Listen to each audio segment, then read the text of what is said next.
स्वागत है दोस्तों, मैं हूं इंद्रजीत और आज मैं आपको एक ऐसी कहानी सुनाने जा रहा हूं जो आपके रोंगटे खड़े कर देगी। यह कहानी है द्वारका सेक्टर 9 की, जहां की सुनसान गलियां और अजीब घटनाएं इसे दिल्ली का सबसे डरावना इलाका बनाती हैं। लेकिन कहानी शुरू करने से पहले अगर आप हमारे चैनल पर नए हैं तो जल्दी से लाइक, कमेंट और सब्सक्राइब करना न भूलें। साथ ही बेल आइकन दबाएं ताकि आप हमारी अगली डरावनी कहानियों का अपडेट सबसे पहले पा सकें। तो चलिए ज्यादा समय बर्बाद किए बिना इस डरावनी और रहस्यमयी कहानी की शुरुआत करते हैं।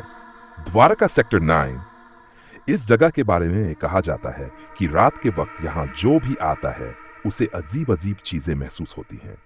और इसी जगह पर रहने वाला एक शख्स रवि, जिसे यहाँ रहने का खामियाजा भुगतना पड़ा। सेक्टर 9 दिल्ली के द्वारका सेक्टर 9 में रात का सन्नाटा था। सर्दी के दिनों में वैसे भी रातें जल्दी गहरी हो जाती थी, लेकिन उस दिन कुछ अलग था। सड़क पर चलने वाले लोग अचानक ठिठक जाते, जैसे किसी अनदेखी छाया ने उन्हें रोका हो। हवा में एक अजीब सी घबराहट तैर रही थी। रवि, जो हाल ही में द्वारका सेक्टर 9 में शिफ्ट हुआ था, इस सन्नाटे को महसूस कर रहा था। उसकी नौकरी एक बहुराष्ट्रीय कंपनी में थी और देर रात काम से लौटते वक्त उसका सामना हमेशा इस सन्नाटे से होता। लेकिन उस रात कुछ और था। पहला संकेत, रवि अपने स्कूटर पर घर लौट रहा था। सेक्टर 9 के मेट्रो स्टेशन के पास उसने देखा कि एक बूढ़ी औरत सड़क के किनारे बैठी हुई थी। वह फटे हुए कपड़े पहने हुए थी और उसका चेहरा झुर्रियों से भरा था, लेकिन उसकी आंखें वे असामान्य थीं। वे जैसे सीधे रवि की आत्मा में झांक रही हों। बेटा, मेरी मदद करोगे? औरत ने ठंडी आवाज में पूछा। रवि थोड़ा ठिठका, लेकिन फिर इंसानियत के नाते रुक गया। क्या चाहिए आपको माताजी? मुझे इस गली के उस पार छोड़ दो, औरत ने धीमे स्वर में कहा। गली सुनसान थी और अंधेरी भी। रवि को थोड़ा अजीब लगा, लेकिन उसने सोचा कि यह बूढ़ी औरत अकेले कैसे जाएगी। वह उन्हें स्कूटर पर बैठाकर गली के उस पार छोड़ने लगा। जैसे ही वह गली के बीच में पहुंचा, औरत की आवाज बदल गई। तुम्हें पता है यह जगह क्यों सुनसान रहती है? रवि को झुरझुरी हुई। उसने शीशे में औरत को देखा। उसकी आंखें अब लाल हो चुकी थीं और उसका चेहरा भयानक लग रहा था। भूतिया अतीत। रवि ने डर के मारे स्कूटर रोक दिया। औरत गायब हो चुकी थी। उसके दिल की धड़कन तेज हो गई। वह बिना पीछे देखे वहां से भाग निकला। अगले दिन रवि ने इस घटना का जिक्र अपने सहकर्मी अमित से किया।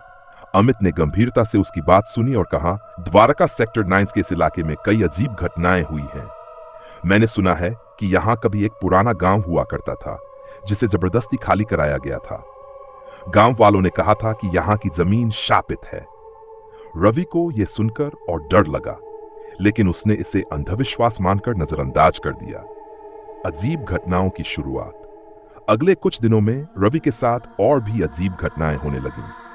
रात को जब वह अपने फ्लैट में अकेला होता तो उसे ऐसा लगता जैसे कोई उसके कमरे में चल रहा हो। लाइट्स अपने आप छपकने लगती और कभी कभी उसे दरवाजे के पीछे किसी की परछाई दिखती। रवि का मानसिक तनाव बढ़ता जा रहा था।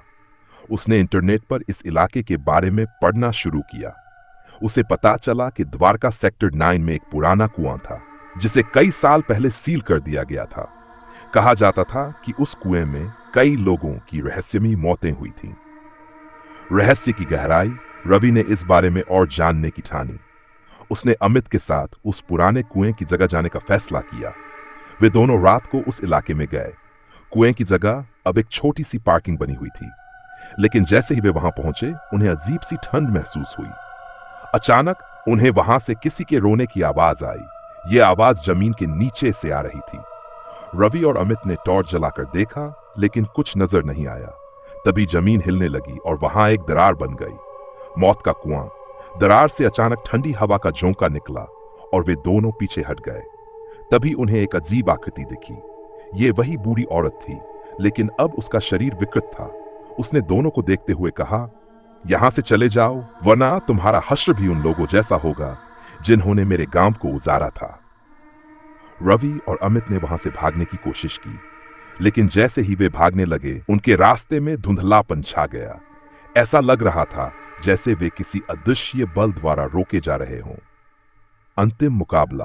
अमित ने हिम्मत दिखाते हुए पास के मंदिर से पवित्र जल लाने की सोची। रवि ने उसे समय दिया और खुद उस बूढ़ी औरत से बात करने की कोशिश की। तुम्हारी आत्मा को शांति कैसे मिलेगी? रवि ने डरते डरते पूछा। बूढ़ी औरत ने कहा, यह जमीन हमें वापस चाहिए। जब तक ये जगह हमारे पूर्वजों को नहीं सौंपी जाती तब तक यहां कोई चैन से नहीं रह सकता। अमित पवित्र जल लेकर लौटा और उसे वहां छिड़क दिया। औरत चिल्लाई और धीरे धीरे गायब हो गई। रहस्य का खुलासा। अगले दिन रवि और अमित ने प्रशासन को इस जगह के बारे में बताया।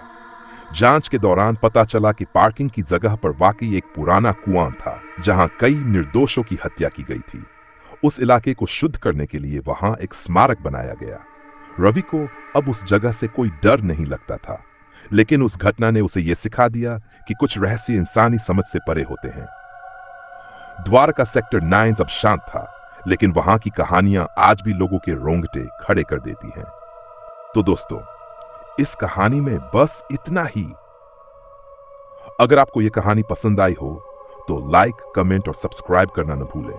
आपके सुझाव और विचार हमारे लिए बहुत मायने रखते हैं, तो हमें जरूर बताएं कि अगली कहानी किस बारे में होनी चाहिए।